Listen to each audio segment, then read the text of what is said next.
Hello అండి, I'm doctor Kanaka Mahalakshmi, fertility specialist, మాతృత్వ fertility centre, Tirupati. Clinic వచ్చిన వాళ్ళు కొంతమంది అడుగుతుంటారు, మేడం మాకు యూట్రైన్ ఫైబ్రాయిడ్స్ ఉన్నాయి, గర్భసంచిలో గడ్డలు ఉన్నాయి, దీనివల్ల మాకు పిల్లలు పుడతారా లేదా అనేసి అడుగుతూ ఉంటారు. సో ఈరోజు మనం యూట్రైన్ ఫైబ్రాయిడ్స్ గురించి డిస్కస్ చేసుకుందాం.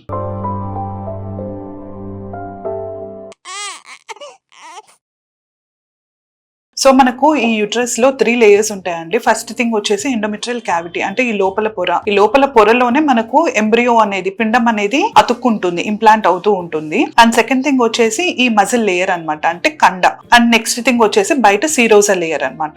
సో మనకు యూట్రైన్ ఫైబ్రాయిడ్స్ అనేటివి ఎక్కడ ఉన్నాయి, దాని సైజ్ ఏంది అని దాన్ని బట్టి మనకు ట్రీట్మెంట్ అనేది డిపెండ్ అవుతూ ఉంటుంది. సపోజ్ ఇప్పుడు ఫైబ్రాయిడ్ గడ్డ అనేది ఇప్పుడు ఈ పొర లోపల ఉందనుకోండి, మనకు పిండం ఇక్కడ ఏర్పడుతుంది కాబట్టి మనకు పిండం అతుక్కోవడంలో ఈ ఫైబ్రాయిడ్ అనేది అడ్డు తగులుతూ ఉంటుంది అనమాట.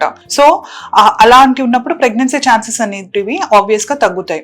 అండ్ సెకండ్ థింగ్ వచ్చేసి ఇంట్రామ్యూరల్ ఫైబ్రాయిడ్, అంటే ఈ మజిల్ లేయర్ లో కండలో ఒకవేళ ఫైబ్రాయిడ్ వచ్చి ఆ ఫైబ్రాయిడ్ కొంచెం సైజ్ ఎక్కువగా ఉండి, అంటే 4 సెంటీమీటర్ కన్నా సైజ్ ఎక్కువగా ఉంటుంది అని అంటే అప్పుడు ఈ 4 సెంటీమీటర్ ఫైబ్రాయిడ్ పోయి ఇక లోపల క్యావిటీని కూడా డిస్టర్బ్ చేస్తూ ఉంటుంది అనమాట. అలా డిస్టర్బ్ అవుతూ ఉంటే కూడా మనకు ప్రెగ్నెన్సీ రేట్స్ అనేటివి తక్కువగా వస్తూ ఉంటాయి. అండ్ థర్డ్ థింగ్ వచ్చేసి ఈ అవుటర్ లేయర్ లో కానీ ఎప్పుడైతే ఫైబ్రాయిడ్స్ వస్తాయో అవి యూజువల్ గా ఈ లోపల పొరని ఏం డిస్టర్బ్ చేయవు కాబట్టి దాని వల్ల ప్రెగ్నెన్సీకి ఇబ్బంది ఏం ఉండకపోవచ్చు. సో మనం ట్రీట్మెంట్ ఎలా చేస్తామని అంటే లొకేషన్ ఆఫ్ ఫైబ్రాయిడ్, సైజ్ ఎంత ఉంది దాన్ని బట్టి మనము ఫైబ్రాయిడ్ ట్రీట్మెంట్ అనేది చేస్తూ ఉంటాము. ఫర్ సపోజ్ ఇక్కడ లోపల ఉంది ఫైబ్రాయిడ్ అని అంటే మనం డైరెక్ట్ గా హిస్ట్రోస్కోపీ కెమెరా పెట్టేసి ఈ లోపల ఉన్న ఫైబ్రాయిడ్ ని తీసేయడం జరుగుతుంది. అదే ఒకవేళ ఫైబ్రాయిడ్ కొంచెం బయటికి ఉంది, 4 సెంటీమీటర్స్ కన్నా బయటికి ఉంది అంటే అప్పుడు మనం కెమెరా ద్వారా ఒకటి చేయలేము, దానికి మనకు లాప్రోస్కోపీ కూడా అవసరం పడతా ఉంటుంది. అండ్ ఈ ఫర్టిలిటీ ట్రీట్మెంట్ లో యూట్రైన్ ఫైబ్రాయిడ్ యొక్క సైజ్, లొకేషన్ ఒకటే కాదండి, వాళ్ళ ఏజ్ ఎట్లా ఉంది, వాళ్ళకు ఓవేరియన్ రిజర్వ్ ఎగ్స్ అంతా ఎలా ఉన్నాయి, వాళ్ళ ట్యూబ్స్ బాగున్నాయా లేదా, హస్బెండ్ కౌంట్ కూడా ఎలా ఉంది అనేది కూడా చాలా మ్యాటర్ అవుతూ ఉంటుంది. ఇప్పుడు ఒక